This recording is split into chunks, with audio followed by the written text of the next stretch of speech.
सासू माँ शारदा होलसेल किराने का दुकान चलाती थी। एक दिन अचानक से उसे गांव जाना पड़ा, इसीलिए दुकान की सारी चीजें वो अपनी बहू अनामिका को समझा देती है। लेकिन बहू 10वीं फेल थी। बहू अनामिका, मैं और तुम्हारे पिताजी गांव जा रहे हैं, इसीलिए पैसे लेते वक्त और देते वक्त अच्छे से गिन के देना, समझी ना? उनकी बातें सुन के अनामिका मन ही मन सोचती है, क्या मुझे जोड़ घटाव नहीं आती क्या? मैं 10वीं फेल हुई थी ना, इसीलिए बार बार सासू माँ ऐसा कह रही है। पता नहीं इनका मैं क्या करूं। ऐसा सोच ही रही थी कि शारदा देखकर कहने लगती है, ज्यादा परेशान होने की जरूरत नहीं है बहू। हर पैकेट के ऊपर उसका रेट लिखा हुआ है। अगर कोई आके कुछ पूछे तो रेट देखकर पैसे ले लेना। ठीक है सासू माँ। ऐसा कहकर शारदा और प्रसाद बाइक से होकर गांव की तरफ रवाना हो जाते हैं। पूरा दिन अनामिका दुकान में ही थी। जिसे जो चाहिए था वो मांगने पे अनामिका दे के पैसे ले रही थी। उस दिन लोग बस चावल और दाल लेने ही आ रहे थे। चूँकि उसे कुछ समझ नहीं आ रहा था, इसलिए जो आ रहे थे उन्हीं से वो पूछ रही थी। जैसे लोगों को भनक लगी अनामिका के अर्ध ज्ञान के बारे में, वो आधे पैसे देकर जाने लगे। अब शाम हो चुकी थी। दशरथ नाम का एक व्यक्ति जो दूसरे गांव में राशन का दुकान चलाता था, वो उसके दुकान पे आता है। काउंटर पे उसे शारदा नहीं दिखती है, क्योंकि अनामिका काउंटर पे बैठी हुई थी। शारदा कहाँ गई? सासू माँ तो गांव गई है। बताइए क्या कहना चाहते हैं? मैंने 1 लाख मांगा था, वो देंगी कही थी। रुकिए, मैं उन्हें फोन लगाता हूँ। ऐसा कह के दशरथ शारदा को फोन लगाता है, उससे बात करती है। फिर थोड़ी देर बाद फोन लाके दशरथ अनामिका को देता है। कहिए सासू माँ। मेरे कमरे में जाके अलमारी से 1 लाख रुपए निकाल के उसे दे दो बहू। ठीक है माँ जी। ऐसा कह के वो फोन रख देती है। फिर दशरथ को दुकान संभालने को कह के वो घर के अंदर पैसे लाने चली जाती है। फिर पैसे लाके वो दशरथ को दे देती है। दशरथ पैसे गिनने लगता है। वो देखता है ये 2 लाख रुपए हैं। वो देखकर दशरथ, सुनो, देखिए चाचा, माँ ने आपको 1 लाख रुपए देने को कहा था, जो मैंने दे दिया।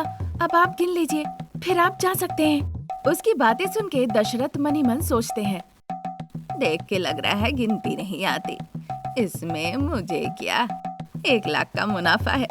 कुछ भी हो, अब सास बहू समझे। लालची मन से पैसा लेकर दशरथ वहाँ से चला जाता है। थोड़ा वक्त निकलता है, फिर शारदा घर लौट आती है। मैं दुकान होकर आती हूँ जी, आप आराम कीजिए। ठीक है शारदा, घूम के आओ। ऐसा कहकर प्रसाद बेडरूम की तरफ चले जाते हैं और शारदा दुकान की तरफ चली जाती है। सासू माँ को देखकर अनामिका बहुत खुश होती है। वो घर लौट आती है। दुकान में जो जो सामान बिका है शारदा उनकी गिनती करती है। फिर काउंटर पे आती है। वहाँ वो कैश बॉक्स देखती है पैसे ज्यादा होने के बदले पैसे यहाँ कम है। शारदा को कुछ समझ में नहीं आ रहा था। जो ग्राहक आ रहे थे उन्हें सामान देती है और फिर 9 बजे तक वो घर लौट आती है। बहू, तुम्हें गिनती करनी आती है ना? अनामिका बिना कुछ कहे अपना सर झुका लेती है। क्या हो गया माँ? दुकान में कुल 10,000 के सामान बेचे गए, काउंटर में 5,000 है, बाकी के 5,000 कहाँ गए? अरे माँ जी, मैं भगवान की कसम कह रही हूँ, 1 पैसे नहीं लिए। ग्राहक ने जो चाहा उन्हें देकर पैसे इकट्ठा करके रख दिया। उसकी बातें सुन के शारदा समझ गई कि अनामिका मासूम है। फिर शारदा अपने कमरे में आकर एक्स्ट्रा 1 लाख रुपए को तलाश करने लगी। जब उसे कहीं नहीं मिले तो जाके अनामिका से पूछा, अरे माँ जी, आपने ही तो कहा था कि पैसे लेकर दशरथ को दे देने के लिए। ये सुन के शारदा को थोड़ा गुस्सा आया। मैंने तुम्हें कहा था 1 लाख रुपए उसे गिन के दे देना, पूरी रकम नहीं। अरे माँ जी, मैंने तो पूरे पैसे दशरथ जी को दे दिया। ये सुनते ही शारदा परेशान होके दशरथ को फोन लगाती है। तब दशरथ दुकान में था। वो फोन उठाया। कहो दीदी, तुमने हमसे पैसे लिए ना, ये बताओ कितना लिया? बहू अनामिका ने 1 लाख दिए। क्या हुआ, कोई समस्या है क्या? जब उसने झूठ बोला, शारदा फोन रख के अपना सर पकड़ ली। फिर धीरे धीरे अनामिका शारदा के पास आती है और दुखी होकर कहती है, माँ जी, मैं 10वीं में गणित में फेल हो गई थी। मुझे गणित ठीक से नहीं आती। ये तुम्हारी गलती नहीं है बहू। मुझे लगा था 10वीं फेल गणित बहू काम चला लेगी, पर ये नहीं पता था कि तुम अनपढ़ के साथ साथ इतनी बड़ी बेवकूफ हो। अनामिका बिना जवाब दिए चुपचाप खड़ी रही। देखो बहू, कल से घर का काम काज, खाना बनाना, नौकरानी रानी संभाल लेगी। तुम कल से स्कूल जाओगी, 10वीं का गणित अच्छे से सीखोगी और परीक्षा दे के पास करोगी। इस तरह से उन्होंने कहा। अगले दिन ही वो अनामिका को लेकर पास के ही स्कूल में गई और वहाँ प्रिंसिपल से मिलके अनामिका को 10वीं के कक्षा में भर्ती करा दी। तब से अनामिका रोज स्कूल यूनिफॉर्म पहन के स्कूल जाना शुरू कर दी। लेकिन बिल्कुल गणित के क्लास में ही अनामिका खिड़की से कूद के बाहर चली जाया करती थी और ये बात बच्चे ताकि टीचर को ना बताए, इसीलिए वो बच्चों को चॉकलेट दिया करती थी। तभी एक दिन जब गणित का क्लास शुरू होने वाला था, अनामिका को खिड़की से कूदते हुए प्रिंसिपल मैडम देख लेती हैं। फिर पूरे दिन अनामिका को दीवार से चेयर बना के रख दिया। फिर गणित के शिक्षक आके उसे गणित पढ़ाने लगे। एक साथ इतना सारा गणित सुन के अनामिका वहीं पे बेहोश होके गिर गई। फिर प्रिंसिपल मैडम ने शारदा को फोन लगाया। फिर अनामिका की खिड़की से कूदने की कहानी उन्हें बताया। ये सुनकर शारदा ने घर पे ही ट्यूशन टीचर का बंदोबस्त किया। इसी तरह दिन निकल रहे थे। धीरे धीरे अनामिका का गणित भी अच्छा होने लगा। वो 10वीं की परीक्षा लिखती है। कुछ दिनों के बाद परीक्षा के फल निकल आए। अनामिका बहुत परेशान होके इंटरनेट सेंटर में गई अपने अंक देखने के लिए। मैथ्स में अनामिका को 100 में 100 अंक मिले। वो 10th पास कर गई। ये जानकर शारदा बहुत खुश हुई और खुशी से अनामिका को चूम ली। वाह बहू, तुम आखिरकार परीक्षा में पास हो गई। इस बात से मैं बहुत खुश हूँ। और गणित में तुम्हें 100 में 100 मिले हैं। अब तो गांव भर में मैं मिठाई बांटूंगी, दुकान में भी तुम्हारी पोस्टर लगवाऊंगी।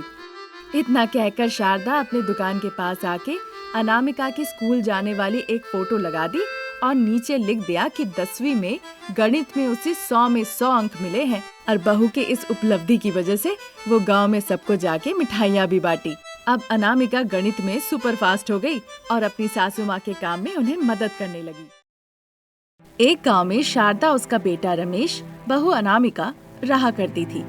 बहू अनामिका बीमारी के कारण बिस्तर पे बिना हिले डुले पड़ी रहती थी और बेटा रमेश पत्नी को ऐसी हालत में देखने के बाद भी बिना किसी काम काज के आवारागर्दी करता था और बस घूमता रहता था। एक दिन सुबह सुबह शारदा दूध का ग्लास लेकर अनामिका के पास आती है। बहू, थोड़ा दूध पी लो। मुझे माफ कर दीजिए माँ जी, जो काम मुझे करना चाहिए उल्टा वो सब मैं आपसे करवा रही हूँ। तुम्हारे मेरे बीच सास बहू का रिश्ता है, तुम्हारे लिए करके मुझे अच्छा लगता है। अनामिका, ये दूध पी लो, अस्पताल जाना है। पता नहीं कितने जन्म लेने होंगे आपके इन कर्जों को उतारने के लिए। तुमने जो किया है उसके आगे तो ये सब कुछ भी नहीं है। ज्यादा सोचो मत, ये सब सोचकर कोई फायदा नहीं होगा। तुम हिम्मत वाली हो, सब ठीक हो जाएगा। जिससे मैंने शादी की वो मुझे मरने को कहकर छोड़ के मुझे चला गया। माँ पिताजी ने भी पराई लड़की है कहकर अपने पल्ले झाड़ लिए। बस आप ही एक थी जो हमेशा चाहती थी कि मैं जिंदा रहूं। अनामिका की ऐसी बातें सुन के शारदा की आंखें भी भर आती है।